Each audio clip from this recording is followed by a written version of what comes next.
Bro.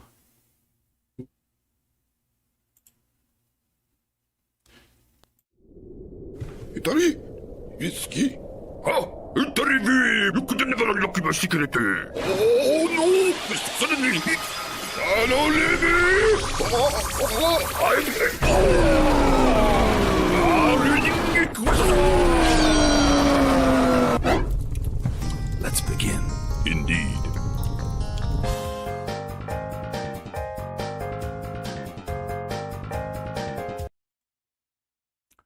Hello, everybody, and welcome to Honey Badger Radio. My name is Brian, and this is the Fireside Chat, and I am joined this week by the Women Against Feminism founder, or are you a founder?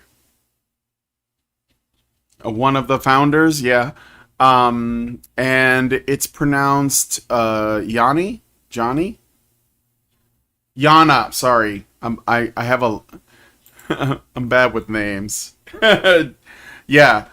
And so you did okay. First of all, you are one of the founders of a online group. I guess it was called Women Against Feminism. Can you tell me a little bit about what that is or was?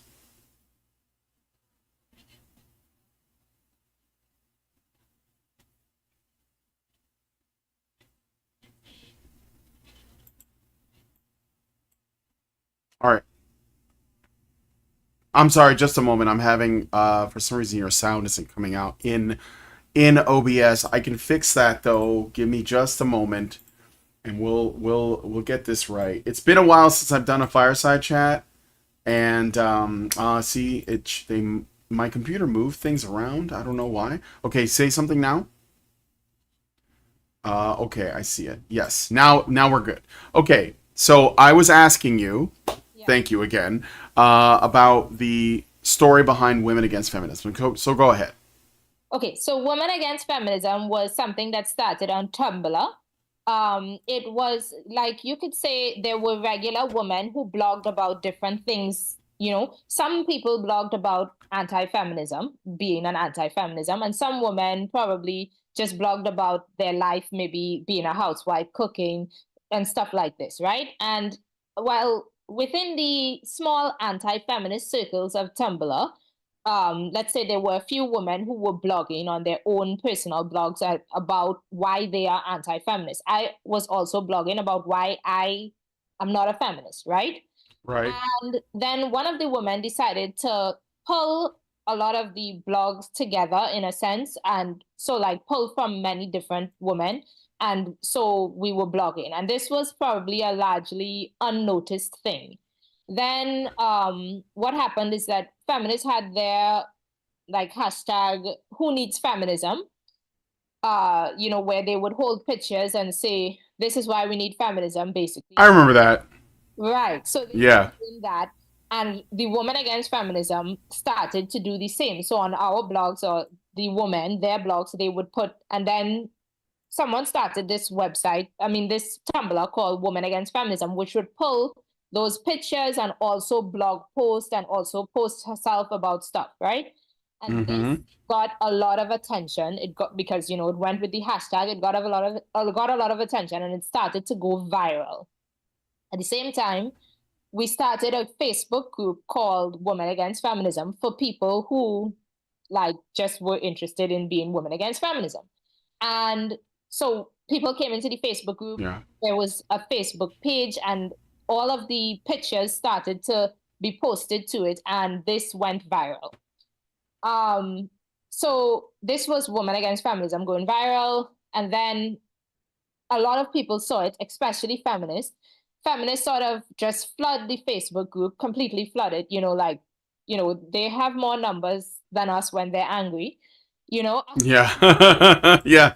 So they came in, and it was like a lot of like, y'all are bad because y'all are doing this to women. Women fought for this and that. We're standing on the backs of women. This is really bad for women. It's bad. And well, so what happened is that they first of all they trolled the group a lot, right? Lots of trolls. Mm-hmm.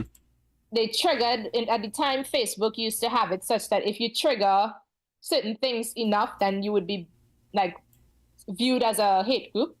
So it got to the point where the group was triggered as a hate group and then got taken down. But in addition to that, the original person who started the blog post, and she felt really bad about the way in which feminists sort of was saying that we are anti-woman, you know. Yeah. So she was like, okay, well, she doesn't want to do it anymore because she is not feminist. She is against feminism. She does have all these reasons why she's not a feminist, but she's not against women, and she doesn't really want to be involved in something that makes you feel bad, makes her feel like if she's being a bad person or like if she's hurting women. So so she's like, no, okay, she's not starting it again after we got taken down as a hate group. And then I said, well, okay, I still want to go ahead with the group. So I started the group again. This is a point where like This still on Facebook? it's still on Facebook. So Honey Badgers, Okay. at the time, y'all had a group, but our group got taken down. And so I asked Allison to help me, and she did. So she posted for me and Badgers and so on that we were starting a group, and that's how the group got started. And and so that group is still there today. We try to be very careful not to have hate so that we wouldn't get taken down. So it never got taken down. And, you know, at the time the whole thing went viral. So there were a lot of women who were interested. A lot of women were anti-feminist. And it was really a good time because it was before people started to like segregate themselves into like conservative and this and that. Oh, yeah, sure. So it was before we had all our little groups, you know? So it was a really diverse group. And we had like admins from all the different, so there are like a few different categories of women who are usually anti-feminist. Like you have your Christian anti-feminist, you have your atheist but still traditional anti-feminist, you have your MRA anti-feminist, and then there are also like egalitarian anti-feminists who see both men and women have issues. So we had like admins from all that, from all the different things. Then also there was a Read It that was started, also that got taken down, but you know, one of the women started a Read It, so that was also something good. And the YouTube channel at the time also got started, so there was a YouTube channel, and then we had a campaign where like women were making videos saying why they're not a feminist from the group, and then I took clips from it and clips from their video and tried to channel back to their page and stuff like this. So because they uploaded it all to their page. So that was something. But a lot of it like that didn't get noticed because yeah. But so what happened really is that, so with all of that diversity, what happened is that the truth is like, yeah, women against feminism are women against feminism, but they don't all agree. So, you know, you could be anti-feminist because you're an egalitarian. You believe that men and women need to be equal and that feminism is not equality. And you think women have problems and men have problems and da, da, da. But then you could also be MRA anti-feminist in the sense that you think women actually don't really have problems and it's men who have the problem. Or you could be a conservative, traditional anti-feminist who does not want equality. You hate equality. You want women to be in the kitchen and men to be out there. So what ended up happening is that these women, especially like within the admin group and stuff, started to fight with each other a lot. And it's all just like, you know, everybody wanted it their own way. And they don't want to be associated with the people who wanted an opposite way. So there was a lot of infighting. Yeah. And so what I did at the time, and I also got hurt because I also have my version of anti-feminism. So well, we'll get into that. We'll get into that. Yeah. So everybody had their own version and everybody sort of got hurt. Like everybody across the board got hurt by the fact that other people have other versions and want other things. So at the time, what I said was that I said, okay, I'll step back because I really also can't deal with this. But I said that everybody who of the admins who have their own version should like advertise their group within the group. So you had the MRA. Oh, sure. So they had the MRA anti-feminist, which was like Natty. You probably know her, Natty Khalifa, I don't know. Oh yeah. Right. So she started the group hold on. Oh, Women women. There was Women fighting. Against Feminism, and No, then it it was was women fighting feminism. yeah, Women women fight. fighting feminism. Right. So Yeah. she started Women Fighting Feminism, which was the MRA group. Then the Christian anti-feminist, she started her own group, which was called Traditional. It was a traditional group, right? Which did really well. That's the one group that was very successful from it and it still is there today. And then you had so there's also another group of people who are like, they're concerned about birth rates and so on. They are usually traditional, but not religious. They started their own group, but this girl, she kind of changed her mind with time. So, and then, right. And then the last group of anti-feminists was really egalitarians, which kind of more aligns with me. So I just gave the group to that admin. So Yeah. I just gave Women Against Feminism to that admin and I just stepped out. But the problem is that that admin gave the group to somebody else, and that admin gave the group to somebody else, and that admin gave the group to somebody else. And then it ended up being really sidetracked from what Women Against Feminism was, and it ended up being a kind of group with an egalitarian goal. And that wasn't what Women Against Feminism was, because it was something where it was inclusive of everybody, and it was just to show the views of Women Against Feminism. It wasn't really to say things must be egalitarian, you know? Right. Right. So I think because they went extreme egalitarian, the pool of people then, of course, got much smaller because there's also some truth in numbers in that the majority of women against feminism they were Christian. This is just how it is that the majority are the Christian anti-feminists, Sure. Sure. right? So they are not egalitarians. This is not the reason why they are not. Right. So the majority got locked out. It became a very small sort of subgroup and thing. And then the group kind of died off.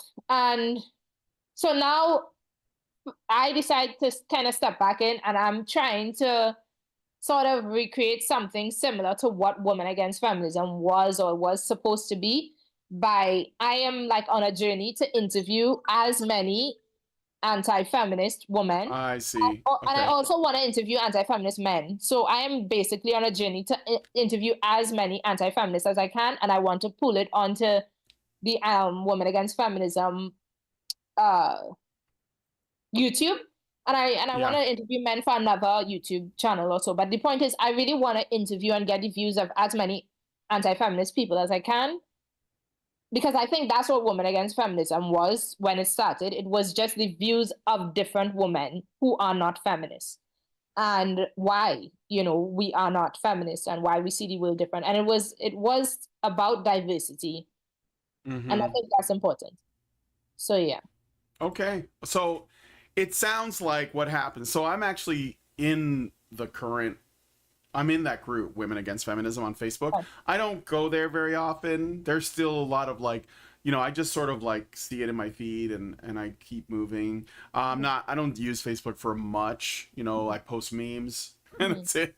But what it sounds like happened is the group kind of fell into purity spiraling where people were and it might be a problem with the fundamental philosophy of the group itself, because if you say we are defining this group by what we are against, you'll find a lot of people saying, yes, I'm against this thing, but then when it comes to what they're for, that's where the conflict comes in, right? Right. Yeah. So I mean, that's not a bad thing as long as people can understand, that we are fighting against the same enemy, even if we have different goals. But maybe it's about like, can we set aside, our goals, or at least just live them out in our personal life while we're, fighting against this thing? Because the truth is, you tell me what you think about that.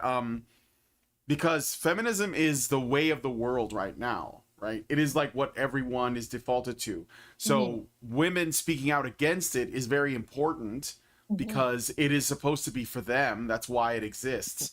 But if they say, well, look, I don't need that, that is a big plus. But then, you have to be able to accept that some people are going to want to live a Christian life. Some people are going to want an egalitarian life. Some people are going to want, a secular traditional life that's not Christian, whatever.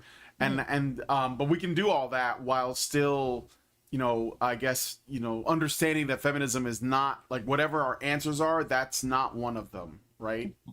Right.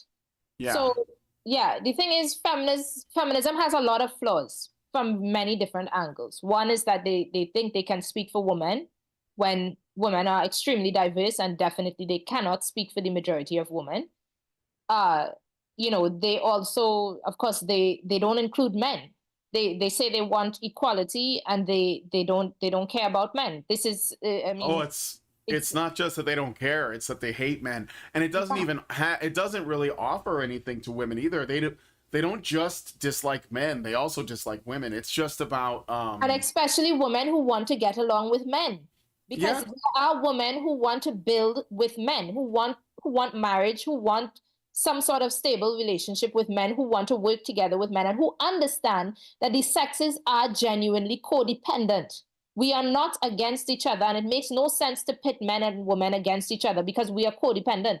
This is not the same as classism or racism and stuff like this, how they like to convolute the two and say, well, racism is the same as sexism. No, it's not the same. Racism is a form of classism. That is like, a rich person versus a poor person. Rich people don't care about poor people because they don't have to live together. However, the sexes, they are codependent.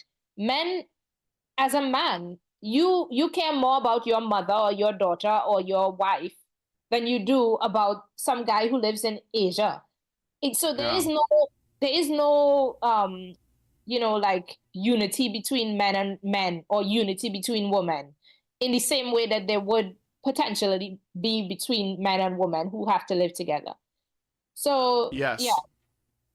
And feminism. plus, what you're for as a woman, Yeah. like we're talking about the women's group, right? So you have women who are Christian, women who are some who are egalitarian, whatever, right? Mhm, You mhm. probably also have, women in the group that were, let's say, women in the group that were against feminism full stop no matter what. Then you had some women that were probably for, like feminism of the past or feminism Right. in another Yeah. country. And Right. that's going to be a conflict too, because Right. I Because think, mhm. yeah, go ahead. Yeah, because sometimes you also interact with extremists as well, who it's not the norm, but you have extremists who say they hate as you said, who hate feminism completely, and they say they want to go back to the women has have no vote.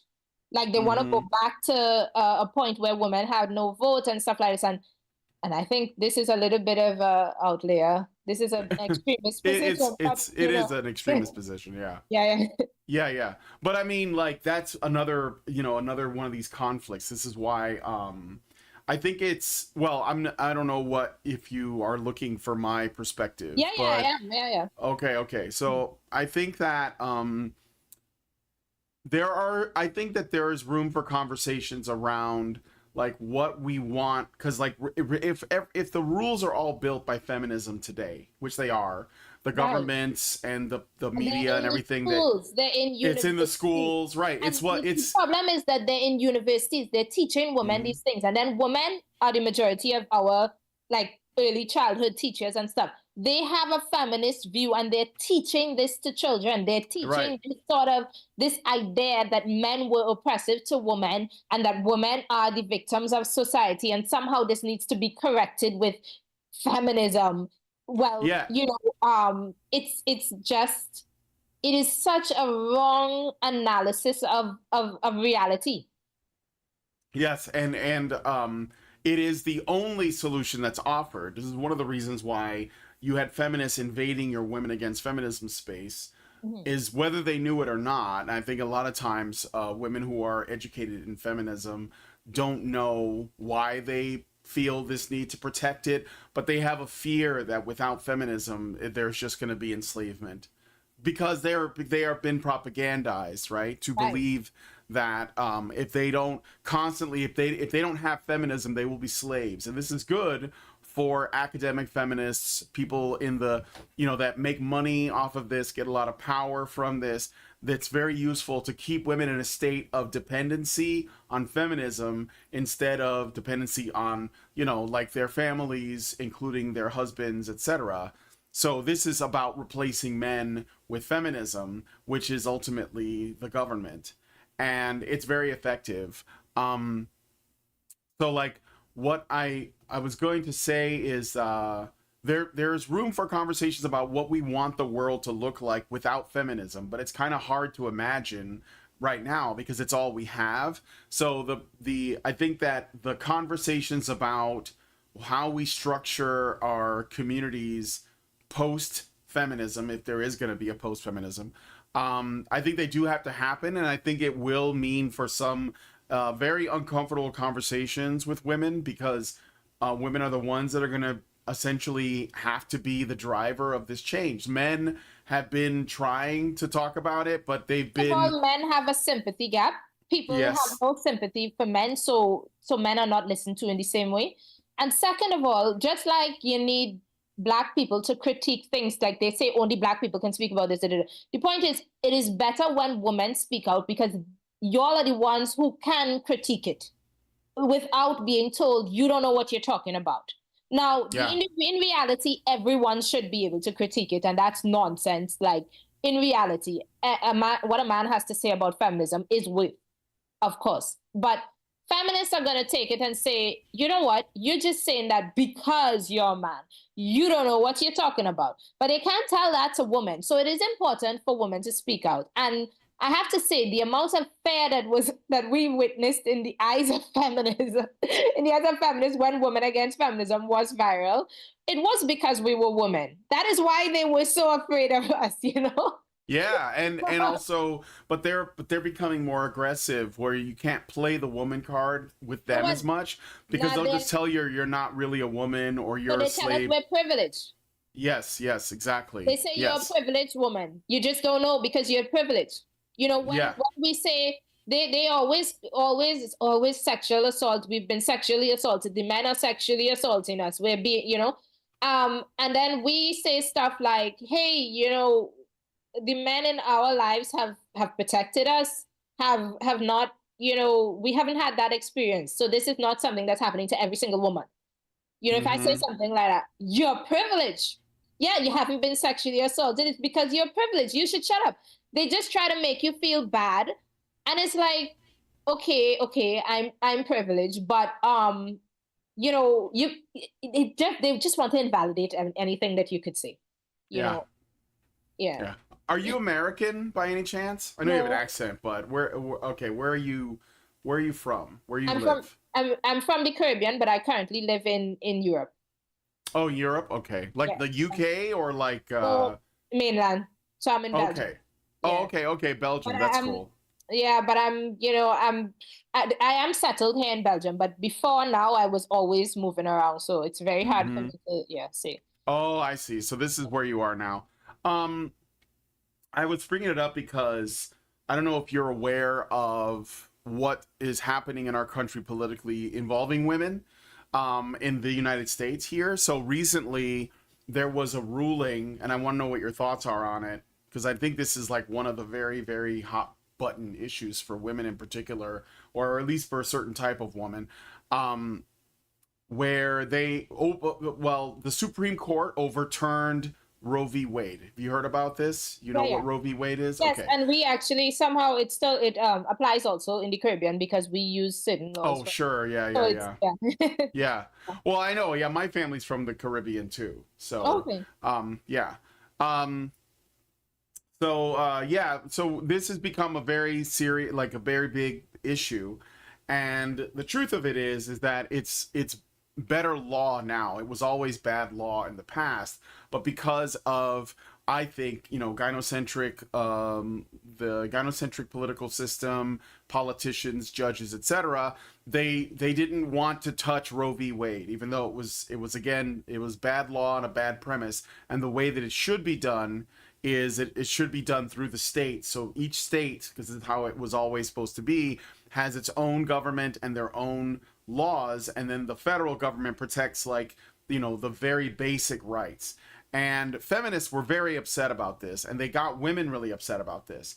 Now, I'm not trying to make this into a conversation about whether or not you are pro-life or pro-choice, because that's not really what's important. The point is that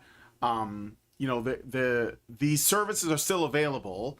They're just not federally protected by bad law. They're basically like in a law that makes more sense, that is more in line with what is correct. And if your state has limitations, then you may have to reconsider where you live. I don't know, and just go to another state or something. But the United States is a big place, and it's, again, most states aren't even going to change anything anyway, the way that they do things. But feminists got women so angry about it that they threatened to use their votes to destroy the country. And because women are the majority of voters, and they're also more likely to go out and vote, they might actually realize this. And so I was wondering what your thoughts were on that. Okay, so I think that the major thing is always going to be, with respect to the whole abortion thing, is that men have no reproductive rights. Okay? Feminists claim that they want equality, right? Every time you argue with a feminist, they say it's just equality. We want equality. We want equality with men. Let's look at male reproductive rights. Men are not allowed to give up someone for abortion. I mean, for adoption, right? So they have what women are. If you birth a child, you can give this child up for adoption. You can say that you don't want to do anything with this child. You give up your child. Men don't have the right to walk away.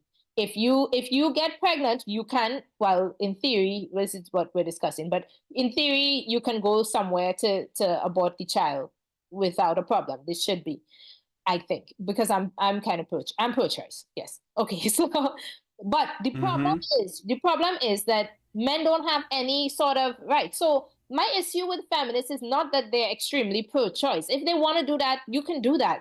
Fine, be pro-choice, but be pro-choice for both, because that is what equality is. As it is, a man could be raped and still have to pay child support for 18 years. So the situation for men with reproductive rights is really not ideal. In addition to which, I know that this is the fault of science, but men don't have a pill yet. So it makes it even worse. They do not have control over their reproduction because they don't have a pill, and they have no rights once that child is in the woman's body, and they cannot give up the child. While women have, every step of the way, we have a choice. We can use a pill, we can use hormones, we can use all sorts of preventative methods, right? Yeah. If something happens, we have morning after pills. We have, we have all sorts of options within the very early stage. If we don't notice within the very early stage, then we can go somewhere to get an abortion, as sad as it is. And I understand it's something sad, but your point is that usually the option is there. Okay, that all happened, and we still don't want a child. We have a child that's a baby, and we absolutely don't want a child. We can go and give that child up and relinquish all our parental duties after the child is born. Yep. Okay? Men cannot. They have nothing like that. They have nothing like that. The only thing a man can do is get a vasectomy. But this is the real, that's it. What else can men do? I mean, condoms. Okay. No. But, yeah, sure. But I mean, even then, women, they sperm jack and these things.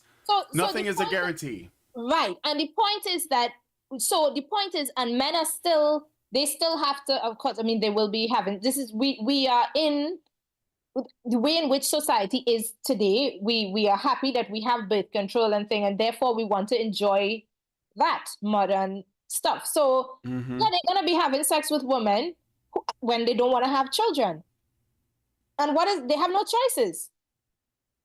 So, yep. I mean, anytime you talk about the pro-choice, it is not even about pro-choice or pro-life. Actually, the pro-life people make more sense from that perspective, because at least they want equality. At least they're like, well, I'm pro-life. No one should be able to get out of this, right? But I mean, while they don't, but the point is, women have so many options. Then feminists say that they are for equality, and then they slap us in the face by not caring about male thing. They should be out there campaigning. Every time they make an abortion sign, they should be making a men opt out sign, because that is equality. You understand? Yeah. Equality between the genders is caring about the both. So every single abortion sign that they make, they need to make a sign for men to be able to give up their parental duties and responsibilities, because that is what they're arguing for women, and that is what women have gotten. Women are in a state and time where we can give up our parental duties as we wish, and men can't. They can't. Yeah. Yeah. So, you've been doing this for a while now. What year did you start this whole thing? I know you No, mentioned I Tumblr. haven't I So, haven't been doing it for a while, to be honest. What oh, year did I start being an anti-feminist? In terms of blogging, probably around 2010. that's still pretty. That's a long time. No, Yeah. no, but It's then I oh, stopped. You know, and then you I stopped. Yeah. stopped after the whole woman against feminism. I came out of anti-feminism completely. So, and I'm now trying to get back in. Oh, yeah. But I mean, I guess what I'm saying is that your beliefs started Oh, for back sure. From the then. first Like, second that I heard about feminism, I was like, what nonsense. yeah. Okay. Yeah. Okay. I've never been a feminist. So that one, never. Yeah. Oh, okay. So never. Okay. So I mean, if But you were, when I did leave Women Against Feminism, at this point, I did have the feeling that maybe I was wrong about stuff, but not to the extent that I would say I was a feminist. Not at all. I was just right. like, okay, maybe feminists have some, like maybe we should give them a bit more credit with some things, because like everything was getting very, very conservative, and it was maybe a bit too conservative for me. So I was like, okay, maybe, but not to the point where I would think I was a feminist, just to the point where I was like, okay, maybe they have some small points here and there. Well, we could get into that. I was wondering because you were talking about how the group kind of splintered into little subgroups that Yeah, were, their own little camps, and some of them did better than others, and all this. right. And so and you mentioned Natoya. Natty, Yeah, who I, yeah, I was friends with, or I consider right. myself still her friend. Yeah, She's changed drastically. Like, she used to make right, the women fighting feminism, and now right. she's like, More of a feminist. very, very, very conservative. A little bit, yeah, feminist conservative. But Right, yes, right, you're right. right. And so what I'm thinking about is that, like, do you feel that you have changed since you mentioned it in a way, but like, in what ways do you think you have changed? Like, where do you think you changed Okay, the most, and so I why? have changed, but not fundamentally. And I think that's the same for the other girl who I said who was more like with the group of people who were concerned about birth rates and things.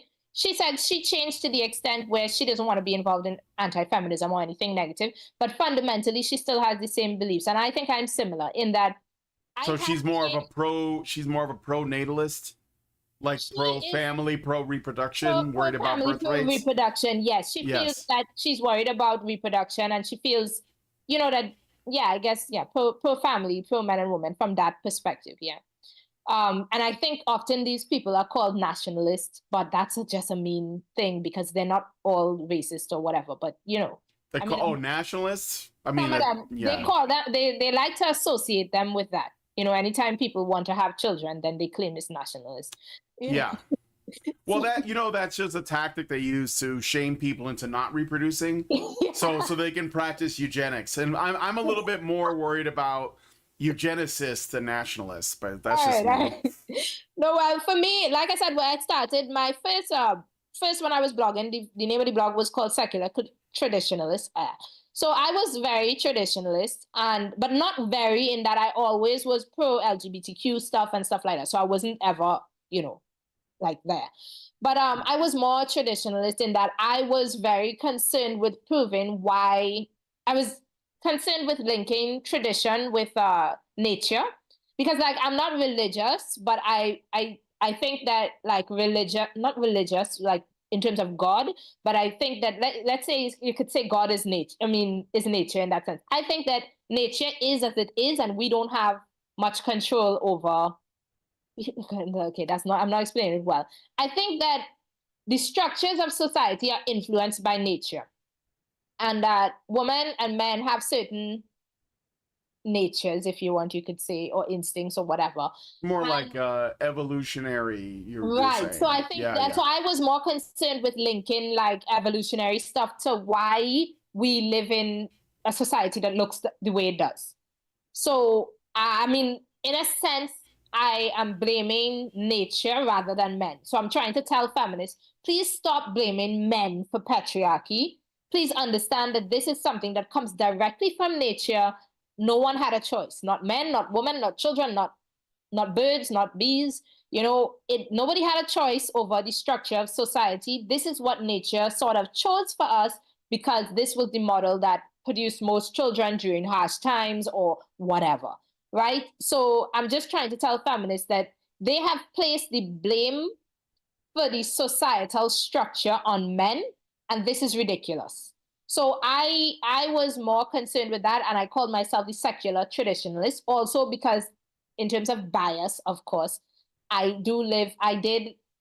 am a traditionalist in that sense. I'm a housewife. But I don't believe in not working. Even as a housewife, I started my own business. Sure. So I lived in a house with a shop below. I started my own shop. Da, da, da. So I don't believe that like women have. I'm not this 19. Well, yeah, I don't think women. I think women have always worked. Right, So I me mean, too. yeah, like so it doesn't like this idea that Women were just women housewives. we're just stay at the This home. is Yeah, I nonsense. mean, I agree. yeah, it So, is. I so think women have always worked. But that's my yeah, version of tradition. I hate when people always think that, the traditional woman just thinks somebody should stay home and bake cakes all day for her husband.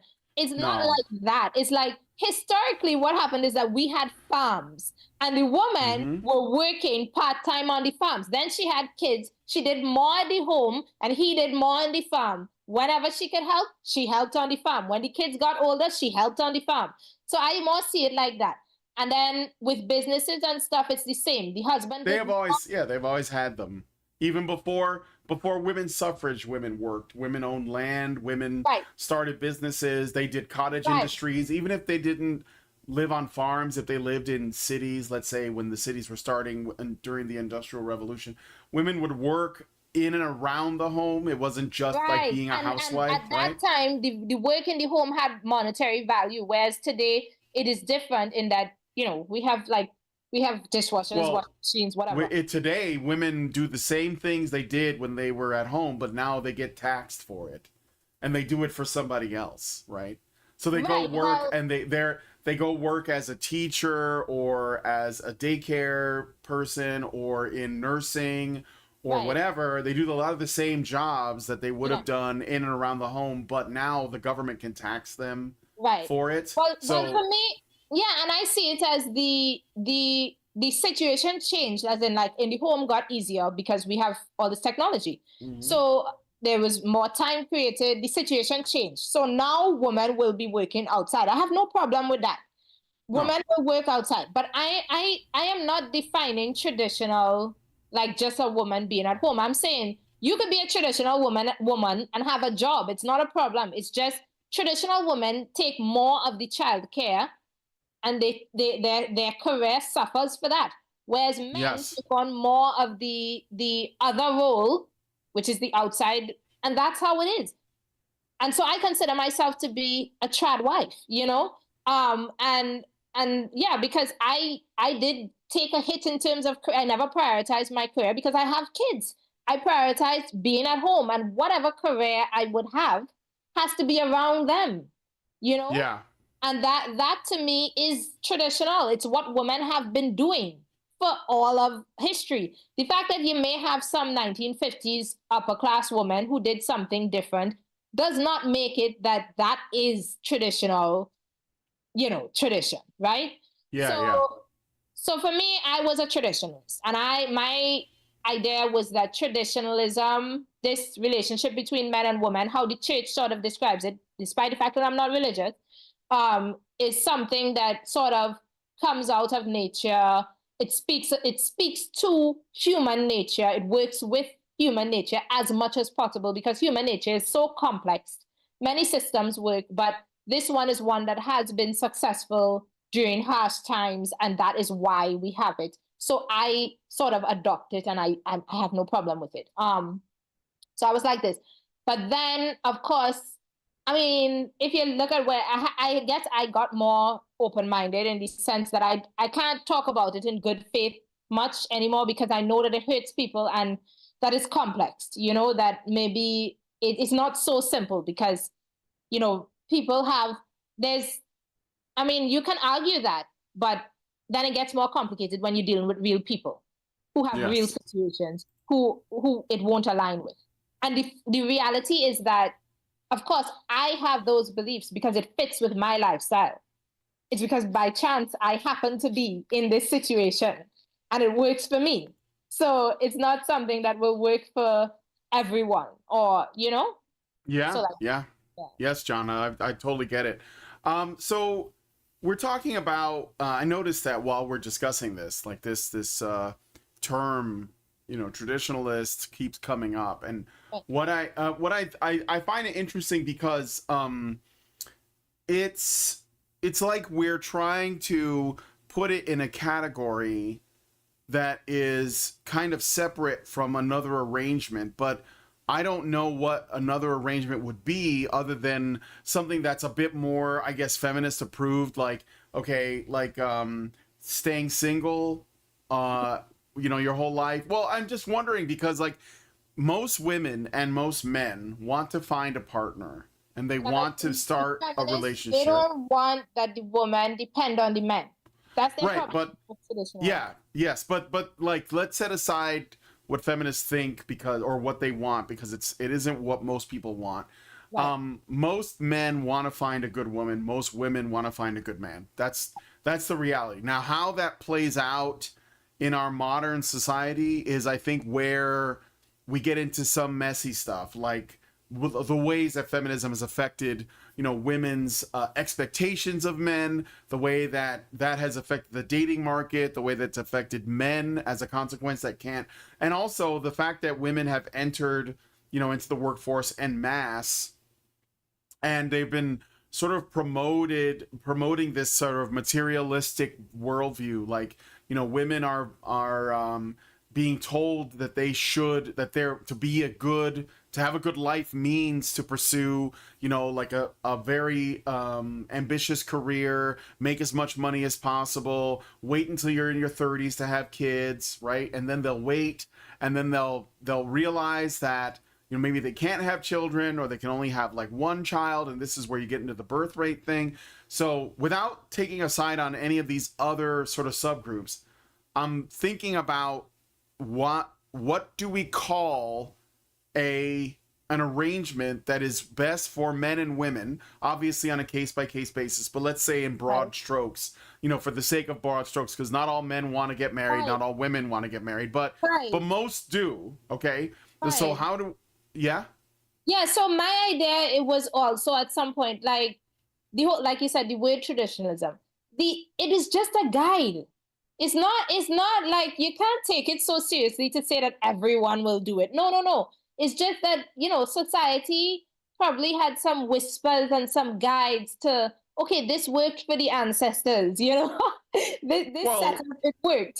if you think about it, the idea that what we call traditionalism. This is why Yeah. I hesitate to use the word because Right. I think it's just normal. Like there's Yeah. just normal, and then It's there's been tarnished abnormal, though. It's right? been It tarnished. has been. It has. It Right, has. because And they try to associate it with this sort of extreme, caricature of a yeah, woman.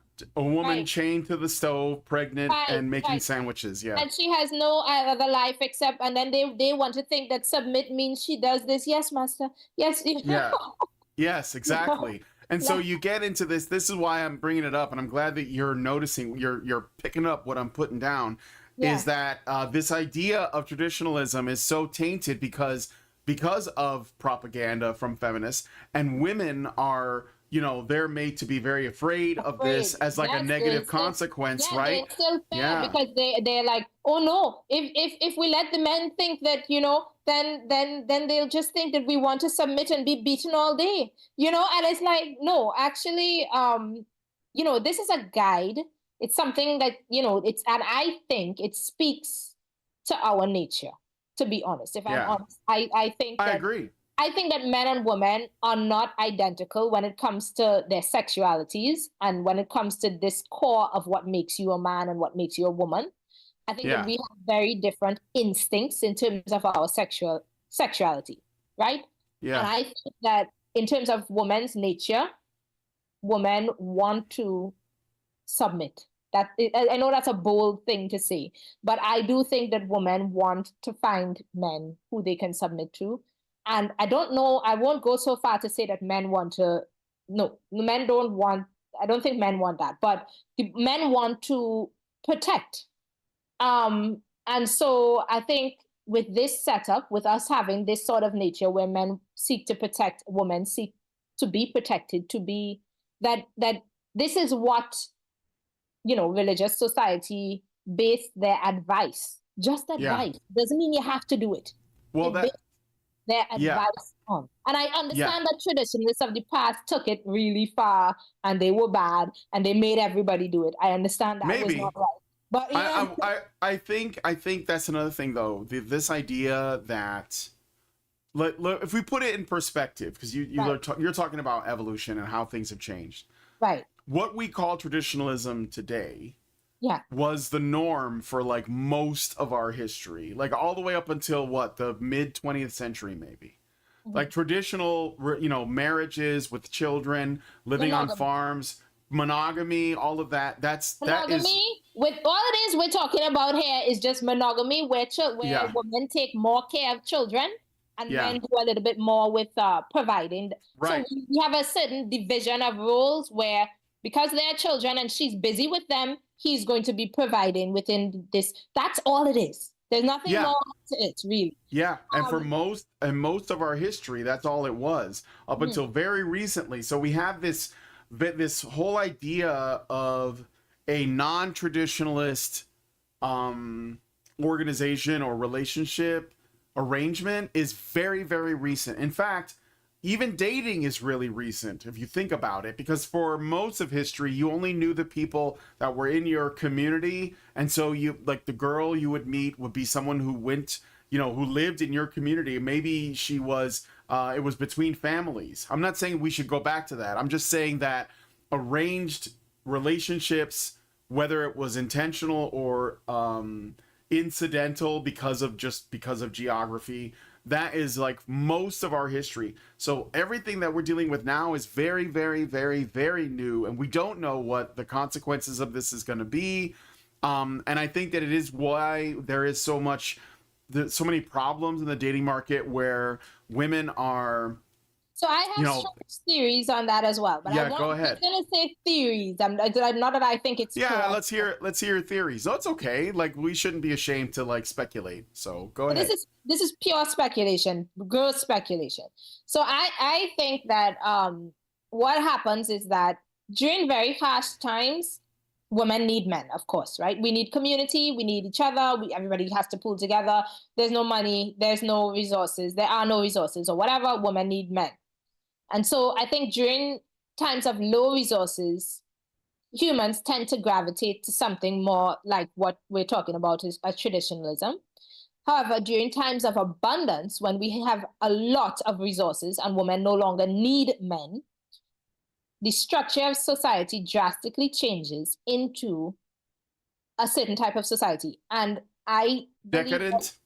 no, and I believe that I've seen this type of society coming from the Caribbean, coming from post slavery, Oh, okay. right? So, and I think it is similar to what, let's say, MRAs and the manosphere might describe when they talk about a society where only a few men get a lot of women and most women remain single. And yeah, there's a lot of promiscuity. They have, yeah, and there's a large pool of men who get left out of reproduction. So I think that the structure of society during times of abundance leaves a lot of men out of the genetic pool. And this is just speculation. And the speculation would be that it is because during times of abundance of resources, in a sense, we are genetically getting rid of certain genetics. So Oh it's like yeah, it's like a nature, bottleneck. Yeah. right? So nature sort of prioritizes the genetics, whereas during times of really harsh, then you prioritize the numbers because numbers become more important for survival. So I think there are two sort of things that happen. Whereas, Well, you can just look at the third world, for example, where they don't have a lot of resources, but they're having a lot of children, right? right. So, but numbers become more important when you have no resources. But something like this, it's not all, so my idea on it is that yes, a feminist world could work. The structure that they Yeah. want with single women, and these single women will probably be sleeping with and having children for the same wealthy men. This is possible and it absolutely can work. I don't think it will happen because globalization probably throws some different things in there that nature wasn't, so we have to cater for certain things with globalization, in that men do have a choice to get women from other cultures if they want. But at the same time, I think that this structure can and does work in situations where you have a lot of resources and where women do not need men. And that is largely the situation in the West. Abundance of resources, women actually do not feel that they need men. Yes. Well, However, that it's feminism can only exist in like this level of comfort, right? However, what you have to also pay attention to is that this all probably exists, right? But there's diversity. So there are always going to be a group of women who literally prefer monogamy, and men as well, who just prefer monogamy and prefer that setup. And this is why, so what I get at, if I'm to take my speculation seriously, is that the only thing that would push us really back to a traditional society would be a reduction in resources. So if we become poorer, then we will be pushed back to traditionalism. But at the same time, there will always be traditional men and women within society. And feminists have to respect that. Yes. So That's right. I hope that they can respect that, because we are a part of society, and I think we're an important part of society. We have a function in terms of diversity, and we exist. And they Yeah. need to stop saying that we don't exist. That is the problem. I mean, yeah, I'm not going to say that traditionalism can work for or should be the thing for all women, but I'm going to say that appeals to me, and I'm pretty sure that there are tons of women out there who that appeals to as well. I speak to these women. So can we please respect that and make it a part of being okay? Yeah, yeah. Can we make But I it mean, okay? again, I don't think it's about what women want. I think feminism is only interested in itself, perpetuating itself and the need for itself, which is why they have to constantly come up with a new crisis that only feminism can solve and propagandize women into a state of fear and But they've been really paralysis. successful, because you asked like how long I've been into this. Like when we were back in the day, 10 years ago, it was something like only 20% of women said they were feminists. Now 50%. Yeah, because they're being conditioned. It is very successful, and of course there is the They softened the academia definition. and all of the propaganda, and they're always changing the meanings of words and such. So they softened the definition to say that once you're for equality, then you are. Yes, you So you must be a 50% of feminist, women, right? so 50% of women say they're for equality, so they must be a feminist. But feminism is not equality. No. So I don't know. Yeah, yeah, for sure. So I wanted to point out something. You were talking about how this is only possible in a time of great abundance. And I wanted to mention that isn't it really ironic that the only reason why we have all of this abundance is because of what men have done? Of course. Like, Feminists are constantly telling me that I'm standing on the back of feminists who died for my rights, who died for my right to vote and my right to be on YouTube and my right to do. And I'm always like, hello, whose back were feminists standing on? The feminists you're talking about, whose back are they standing on? Whose back is feminism standing on? It's yeah, standing on the back of men primarily, but it's also standing on the back of traditional society. So you that's right. telling me that I can't critique your feminism is like me back in the day telling feminists they can't critique traditionalism because they wouldn't be allowed to be feminists if traditional society didn't provide for them. Of course, traditional society created abundance, and it created so much abundance that they were able to create feminists. You understand? But feminists are standing on the backs of traditional society, and everyone, of course, is standing on the backs of men, but we refuse to admit it. And this is This is the sick thing about feminism, because they refuse to give men credit. They just refuse. It's like, nope, nope, nope, nope, nope. I'm not going to give him credit for anything he did. And it's like, yeah, but, he did that. They did that. Yeah, yeah. It's definitely an issue of feminist ability to only live in the present moment and not look back at history unless they want to take credit for something that they didn't do. Like whatever women do something good, it's because of feminism made that possible. No matter what, Yeah. like no matter, and They most of the time, constantly the successful indoctrinate you with this. You couldn't vote. You couldn't open a bank account. You couldn't do this. You couldn't. They only mention. They just cherry pick. They Mhm. completely cherry pick. They only mention. They don't mention what men couldn't do. And Yes, then they throw in a bunch of things that you couldn't do. That was not even stuff that anyone wants to do. I mean, sometimes they even say you couldn't go to war and you couldn't, and it's like, what? And somebody once said, women complaining that they can't go to war is like white people complaining that they didn't get to be slaves. It's like, you couldn't go to war. I couldn't go to war.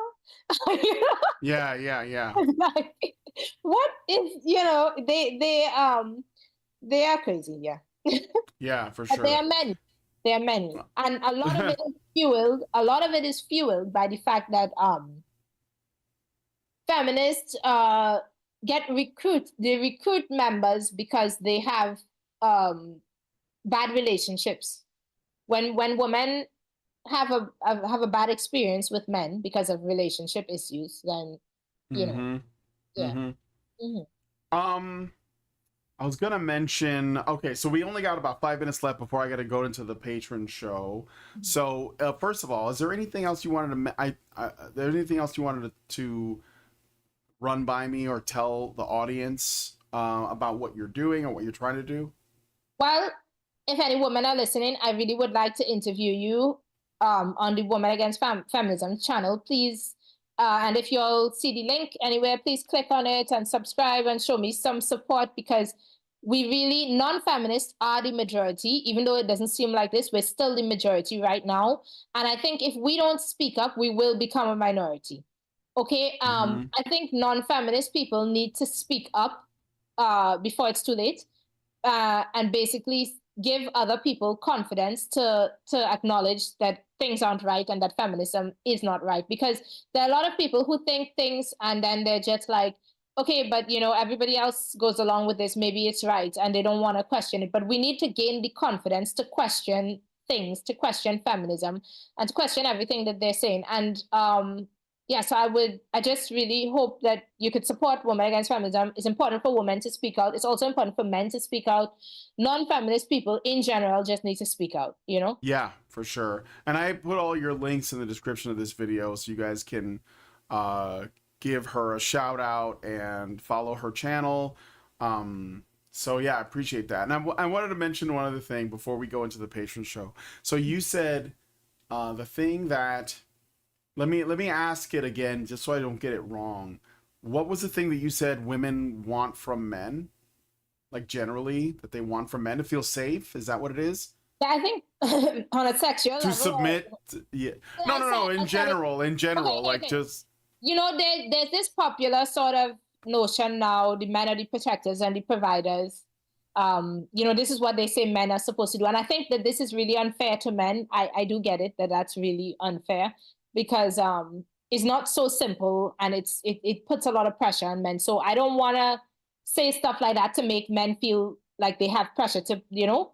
But yeah. I can say, as a heterosexual female or whatever, I do believe that the distinction that what women crave from men is a feeling of safety.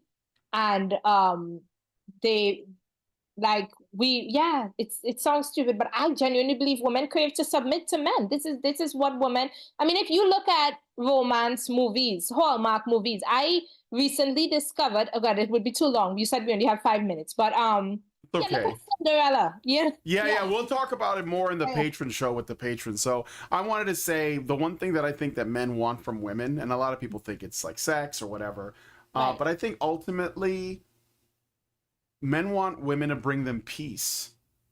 That's what I think. I think Right. they want to bring them. They want women to bring them peace, and I think that feminism makes women Aggressive. hostile, Yeah. very aggressive. They treat Right. their, and I think that this is the thing that frustrates a lot of men. So anyway, we'll talk more about it. Like this is just kind of like a little thing, but we'll talk more about it in the patron show.